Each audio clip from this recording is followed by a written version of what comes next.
Good morning students.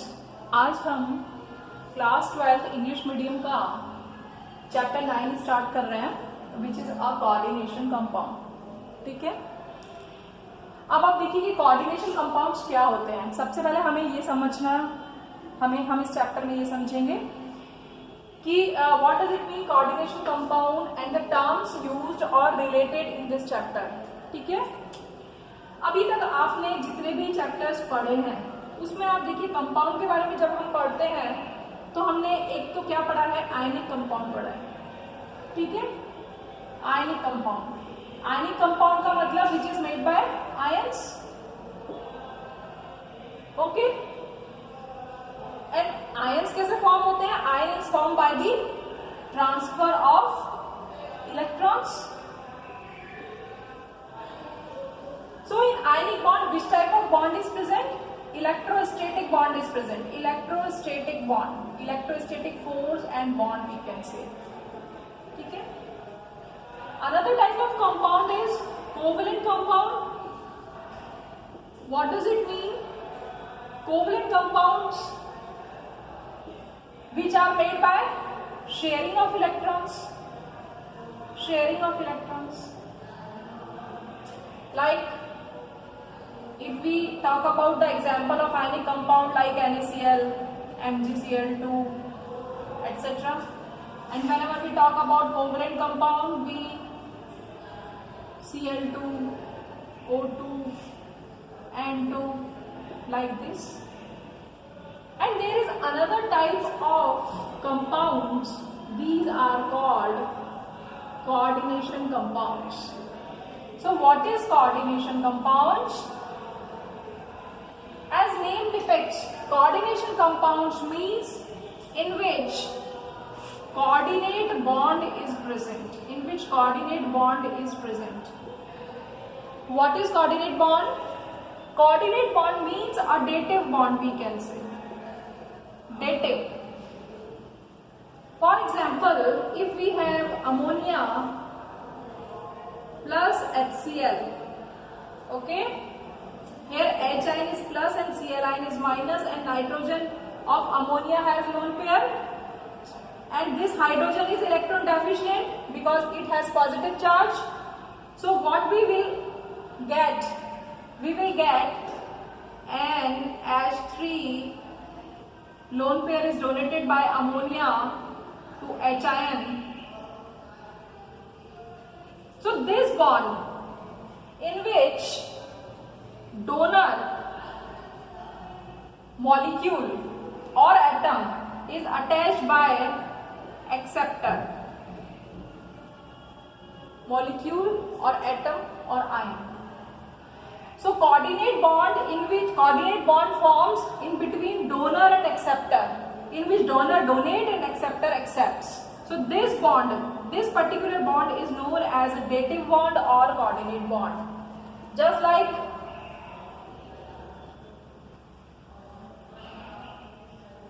there is another example like NH3 plus BF3. We know it's a donor due to the presence of lone pair, and BF3 it is electron deficient molecule, electron deficient, in which boron is electron deficient because there is sextate of electrons, incomplete octet. So this nitrogen, the lone pair of this nitrogen is donated to BF3. That's why a compound formed like this, in which a dative bond or a coordinate bond formed between this molecule. So these are example of coordination compounds. Okay, so coordination compounds क्या हुए? Coordination compounds are those compounds in which coordinate bond or dative bond is present between donor and acceptor. Okay, now come to the another point. What is this point? कि जो ये coordination compound के बारे में हम पढ़ रहे हैं, तो अभी तो हमने ये जनरल, क्योंकि हम आयनिक के बारे में पढ़कर आए हैं 11th में, एंड कोवलेंट के बारे में पढ़ा है, थोड़ा सा कोऑर्डिनेट के बारे में भी पढ़ा था। अब आप देखिए कोऑर्डिनेशन कंपाउंड्स क्या होंगे। Coordination compounds are in fact additional compounds. These are of again two types. What? One is double salt, another is coordination compound.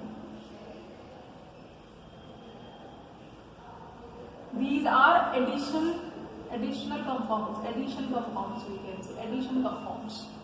Okay? So whenever we talk about double salt, देखिए coordination compound एक addition compound है. कैसे? ये भी to type के होते हैं, double salt and coordination compound. अब डबल सॉल्ट क्या है? डबल सॉल्ट देखिए मैं यहाँ पर एग्जांपल लिख रही हूँ. K2SO4 Al2SO4 का whole thrice dot 24H2O. See this example. It is made by addition. It is made by addition of two compounds in a particular ratio. यानी यहाँ पर दो कंपाउंड्स, एक K2SO4 है, एक Al2SO4 है, Al2SO4 का होल थ्राइस है. इन दोनों कंपाउंड को एक प्रॉपर रेशियो में, स्टोइकियोमेट्री रेशियो में वाटर में मिलाया गया. तो जब इन तीनों को मिलाया गया तो एक कंपाउंड फॉर्म हुआ. इट्स अ डबल सॉल्ट, जिसमें दो सॉल्ट मिले हुए हैं, डबल सॉल्ट. ठीक है? यदि सिंपल सॉल्ट होता, जैसे सिंपल सॉल्ट के बारे में बात करते तो NaCl इट्स सिंपल सॉल्ट. तो यहाँ पर टू सॉल्ट डबल सॉल्ट हो गया ये. ओके? जबकि कोऑर्डिनेशन कंपाउंड में क्या होगा? फॉर एग्जांपल आप ऐसे देखो कि कॉपर है Cu+2, ये अमोनिया के 4 मॉलिक्यूल्स के साथ जुड़ा हुआ है. ठीक है? कैसे?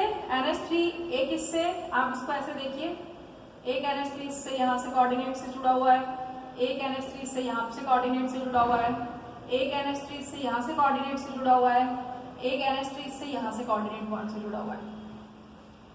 यहां पर मेटल जो है वो ऐसे मॉलिक्यूल से जुड़ा हुआ है जिसके पास लोन पेयर है, और Cu+2 के पास क्या है? वैकेंट ऑर्बिटल है to accept electrons.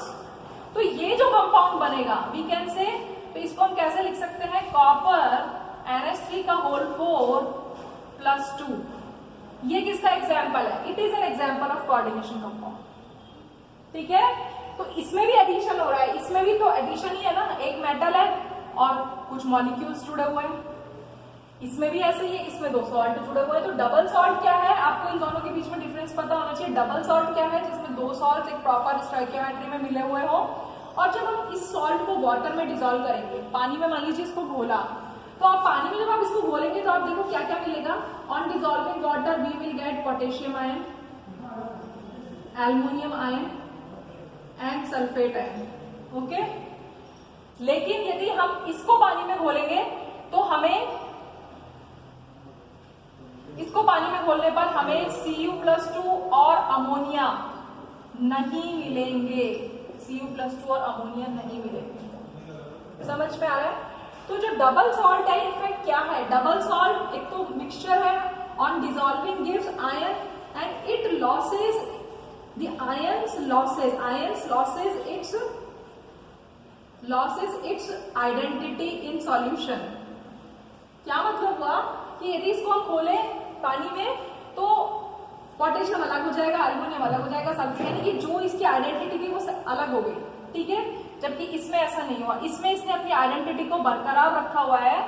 It means on dissolving water central metal ion and another type of molecules और एटम्स और लिगेंड आर नॉट सेपरेटेड, अलग नहीं होते, वो जुड़े ही रहते हैं. यदि इस तरीके से जुड़ा हुआ रहता है तो वो क्या होगा? कोऑर्डिनेशन कंपाउंड होगा. तो दोनों के बीच में डिफरेंस आपको समझ में आ गया कि कोऑर्डिनेशन कंपाउंड क्या है. ठीक है? अब हम पढ़ते हैं कि कोऑर्डिनेशन कंपाउंड्स में क्या क्या टर्मिनोलॉजी यूज होती है. ठीक है? कोऑर्डिनेशन कंपाउंड देखो क्या है. अभी आपको बताया कि कोऑर्डिनेशन कंपाउंड्स सबसे इंपॉर्टेंट चीज है, एक मेटल होगी और अदर मॉलिक्यूल्स होंगे. मॉलिक्यूल हो सकता है, एटम हो सकता है, आयन हो सकता है. तो हम कह सकते हैं कि कोऑर्डिनेशन कंपाउंड क्या है? A compound in which central metal atom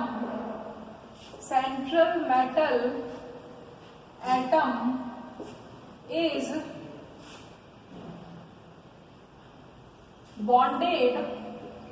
bonded with atom oblique molecule oblique ion by coordinate bond। ठीक है, क्या मतलब हुआ? कोऑर्डिनेशन कंपाउंड का मतलब हुआ कि वो कंपाउंड जिसमें एक सेंट्रल मेटल एटम है जो कि किससे बॉन्डेड है? किसी एटम से हो सकती है, मॉलिक्यूल से हो सकती है, आयन से हो सकती है, और किस बॉन्ड से है? कोऑर्डिनेटेड बॉन्ड से है। यहां तक समझ में आ गया? ठीक है, जैसे अभी जो आपको एग्जांपल बताया था, लाइक दिस। ठीक है, सेंट्रल मेटल एटम है and which is connected with NH3 का होल 4। NH3 पूरा क्या है? एक मॉलिक्यूल है। ठीक है, आयन भी हो सकता है, एटम भी हो सकता है। हम डिफरेंट एग्जांपल पढ़ेंगे, जैसे FeCl6-4। यहां पर देखो सेंट्रल मेटल एटम है, ये क्या है? Cn negative, it's a ion. NH3 यहां पर क्या है? It's a molecule. ओके, तो ये किसके एग्जाम्पल हो गए? ये एग्जाम्पल हो गए कोऑर्डिनेटेड कंपाउंड के। तो कोऑर्डिनेटेड कंपाउंड में सबसे पहले आपको एक तो ये समझना है कि कोऑर्डिनेट बॉन्ड होगा, एक सेंट्रल मेटल एटम होगी, और एटम, मॉलिक्यूल और आयन हो सकते हैं। तो ये एटम, मॉलिक्यूल और आयन जो हैं, जो कि एक सेंट्रल मेटल एटम से अटैच्ड है, दे आर कॉल्ड लिगेंड्स। इनको हम क्या कहते हैं? These are called ligands. तो लिगेंड्स क्या है? Ligands are those atom, molecule और ion which donate electrons,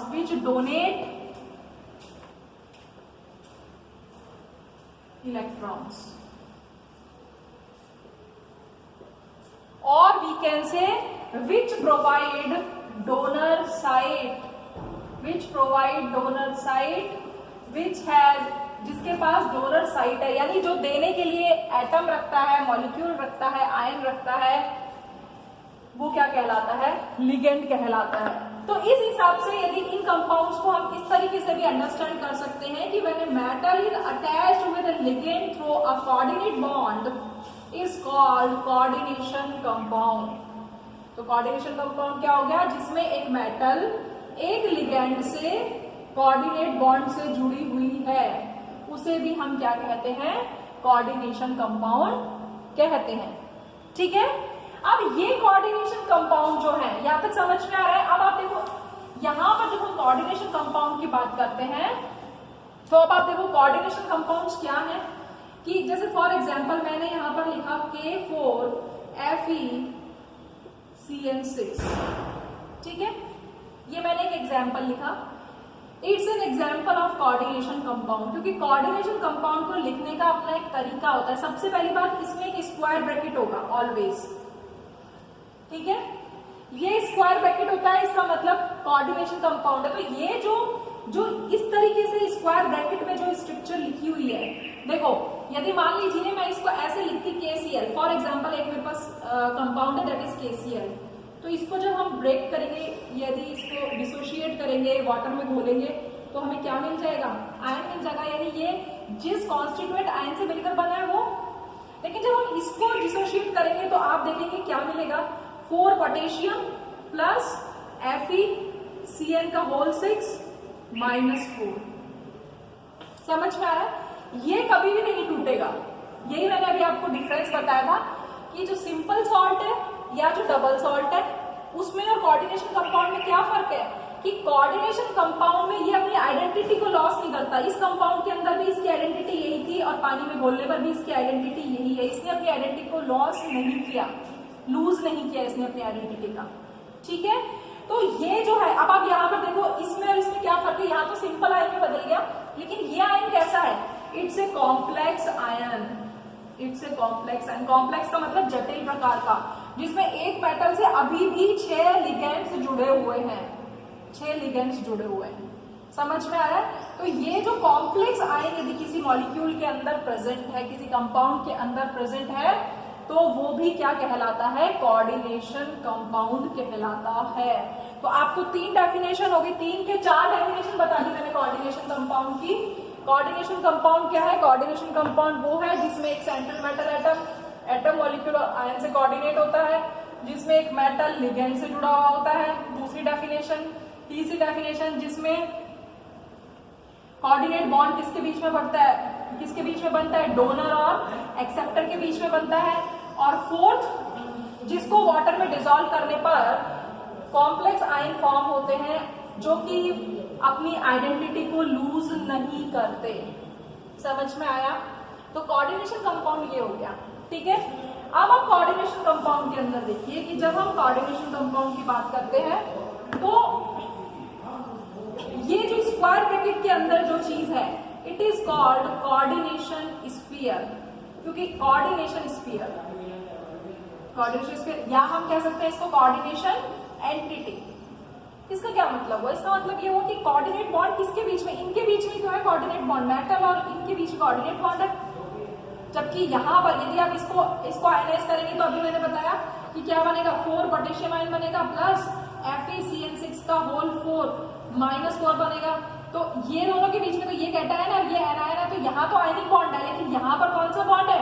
coordinate bond है, ठीक है। तो इसको हम बोलते हैं कोऑर्डिनेशन स्फीयर और कोऑर्डिनेशन एंटिटी। और इसकी स्क्वायर ब्रैकेट के बाहर का जो होता है, this one that is called counter ion या आयनिक एंटिटी, ठीक है। ये हो गया, यहां तक समझ में आ रहा है? तो अब आपको इस तरीके से कोई कंपाउंड लिखा हुआ है तो आपसे आप बता सकते हैं कोऑर्डिनेशन स्फीयर क्या है। मेटल एटम का है, मेटल तो 2 है, पोटेशियम भी मेटल है, आयरन भी, लेकिन यहाँ पर सेंट्रल मेटल एटम, यानी आपको ध्यान रखना है कि जो कोऑर्डिनेशन कंपाउंड है इसमें कौन सी मेटल यूज होती है? Most of the transition metal use होती है। अब आप कहेंगे कि ट्रांजिशन मेटल क्यों यूज होती है? क्योंकि ट्रांजिशन मेटल में डी ऑर्बिटल होते हैं, मतलब वैकेंट ऑर्बिटल आप कह सकते हैं। जो फर्स्ट ब्लॉक सेकंड ब्लॉक है, एस ब्लॉक है, उसमें वैकेंट ऑर्बिटल्स अवेलेबल नहीं होते। यहाँ पर vacant D orbitals are available. तो यदि वैकेंट डी ऑर्बिटल अवेलेबल होंगे तभी तो वो एक्सेप्ट करेंगे इलेक्ट्रॉन को, ठीक है।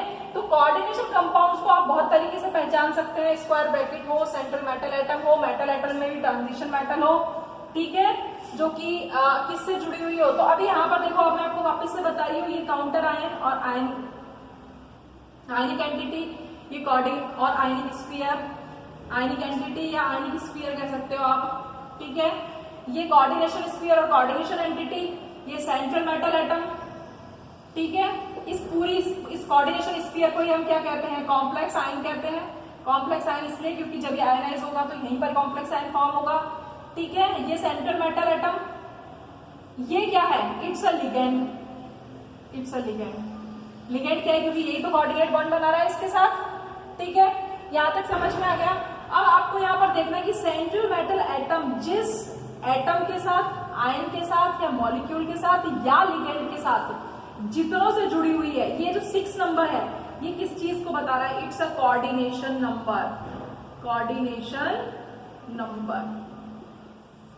कि एक मेटल से कितने एटम, मॉलिक्यूल और आयन जुड़े हुए हैं, वो कहलाता है कोऑर्डिनेशन नंबर, ठीक। फिर उसके आगे आप देखिए,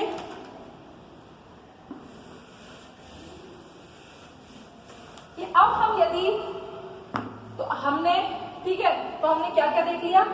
कोऑर्डिनेशन स्फीयर देख लिया, आयनिक स्फीयर देख लिया, कोऑर्डिनेशन नंबर देख लिया, ये टर्म्स हम देख चुके हैं। लिगैंड देख लिए, लिगैंड के बारे में समझा कि व्हाट आर लिगेंड्स, अभी हम और डिटेल में पढ़ेंगे, but because it's a introductory lecture. तो अब आप यहाँ पर देखिए कि यदि मान लीजिए मैंने इसको ऐसे लिखा K4FeCN का होल 6, इट्स अ कंपाउंड, ठीक है। और यदि मैंने ऐसे लिखा CONH3 का होल 6 +3, ठीक है, दोनों लिखे, ठीक, देखकर पता पड़ रहा है। और एक यदि मान लीजिए मैंने कोई आपको एक एग्जाम्पल ऐसा दे दिया जैसे फॉर एग्जाम्पल आपको मैंने दिया, इसको छोड़ो,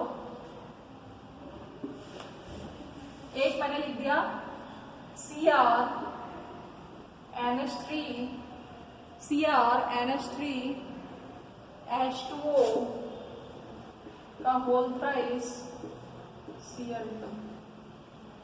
ये दो कंपाउंड है एंड एक ये कंपाउंड है, एक ये कंपाउंड है। ओके, अब आप देखिए यहां पर क्या है, ये भी कोऑर्डिनेट कंपाउंड लग रहा है क्योंकि मेटल है, लिगेंड है, स्क्वायर ब्रैकेट्स है, इसमें भी ऐसा ही है। ठीक है, लेकिन दोनों में क्या फर्क है, इसमें भी सेंट्रल मेटल एटम है, इसमें देखिए, इसमें जो लिगेंड है, लिगेंड आप समझ में आ गया, लिगेंड क्या है, एटम भी हो सकता है, मॉलिक्यूल भी हो सकता है, आयन भी हो सकता है। ये Cn क्या आयन है, आपको पता है, Cn नेगेटिव आयन होता है। ठीक है, आयन है ये।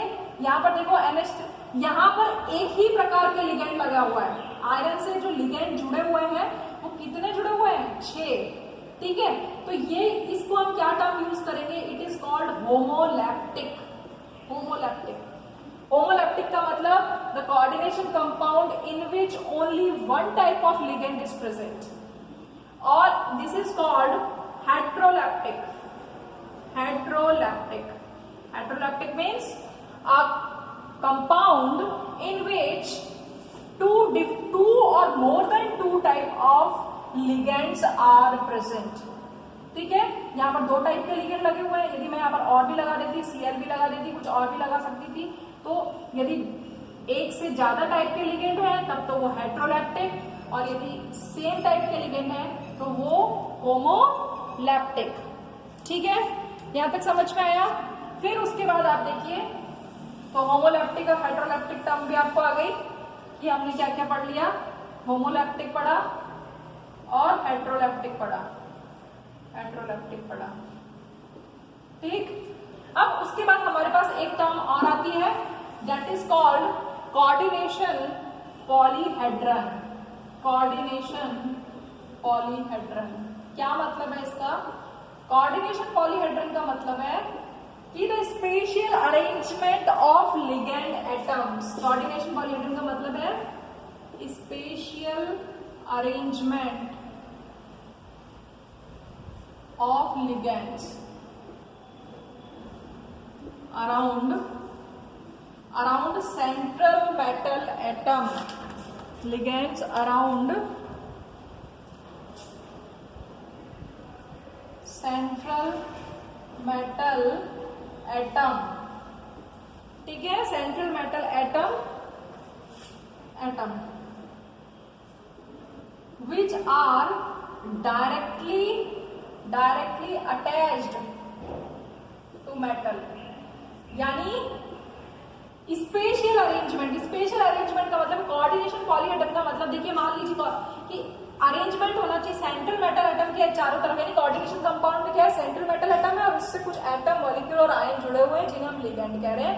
ठीक है, और वो कोऑर्डिनेट बॉन्ड से जुड़े हुए हैं, वो मिलकर एक कॉम्प्लेक्स एंटिटी बना रहे हैं जो कि किस में प्रेजेंट होती है, कोऑर्डिनेशन कंपाउंड में प्रेजेंट होती है।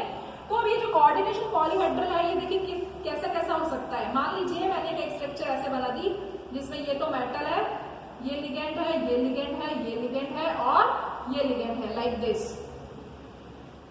ठीक, इसको मैं क्या लिख सकती हूँ, इसको मैं लिख सकती हूँ Ml4। देखकर आपको स्ट्रक्चर पता पड़ रही है, स्ट्रक्चर। अब आप यहाँ पर देखो Ml4 लिखा है, इसका मतलब लिगेंड कितने हैं, 4, तो कोऑर्डिनेशन नंबर कितना हो गया, 4 हो गया। कोऑर्डिनेशन नंबर कितना हो गया, 4 हो गया। और यदि मेटल एटम की चारों तरफ कोऑर्डिनेशन लिगेंड्स जो है वो 4 हो और इस तरीके से अरेंज हो, ये कौन सा अरेंजमेंट है, इट्स अ टेट्राहेड्रल अरेंजमेंट। कौन सा अरेंजमेंट है, tetrahedral arrangement. So it is defined by TD। ये आप पढ़कर आए हैं हाइब्रिडाइजेशन में कि टेट्राहेड्रल को हम ऐसे दिखाते हैं। और यदि ये स्ट्रक्चर ऐसे बना देती मैं, लाइक दिस, तो इसको भी हम क्या लिखते हैं, Ml4 ही लिखते हैं, लेकिन अभी अरेंजमेंट अलग हो गया। तो स्पेशल अरेंजमेंट, स्पेशल का मतलब स्पेस में अरेंजमेंट कैसा है लिगेंड्स का अराउंड मेटल्स। ठीक है, तो ये हो गया Ml4, लेकिन इसको टेट्राहेड्रल नहीं कहेंगे, it is called square planar.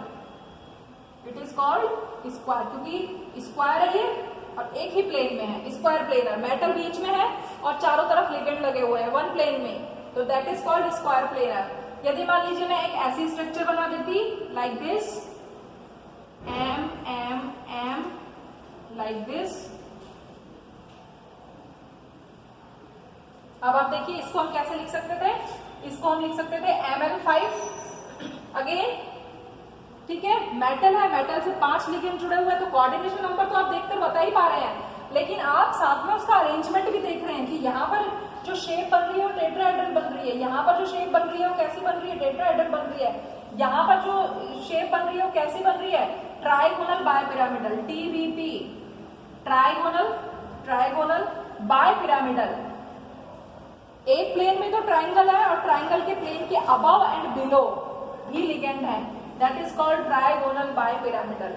और यदि स्ट्रक्चर ऐसी होती, यदि इस तरीके से दिखाते हम कि मेटल सेंटर में है लाइक दिस, तो इसको हम क्या बता सकते हैं, ML6, coordination number is 6, structure is like this, so it's an octahedral, octahedral which is represented by OH, OH, ठीक है। So these are the terms which are used in this chapter. तो आप इसको पढ़ेंगे and if you have any problem then you can ask. Thank you.